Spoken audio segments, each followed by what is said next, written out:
মাসিক বা হায়েজ অবস্থায় মহিলাদের করণীয় আমলগুলো কি যদি নামাজ না পড়তে পারি? অনেক মা বোনদের এই প্রশ্ন।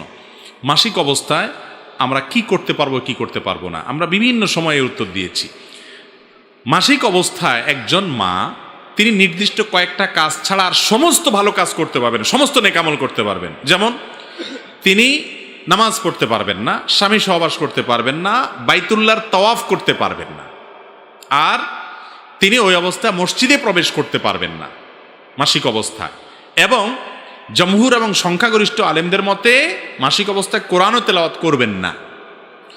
এছাড়া যত কাজ আছে সব তিনি করতে পারবেন। যেমন দুরুদ শরীফ পড়তে পারবেন, জিকির আজকার করতে পারবেন, আল্লাহর কাছে দোয়া কান্নাকাটি করতে পারবেন, ইসলামের বিভিন্ন বই পুস্তক, কোরআন হাদিসের বই তিনি পড়তে পারেন। কোরআন হাদিসের বই মানে কোরআনের আলোকে লেখা বই পুস্তক পড়তে পারেন।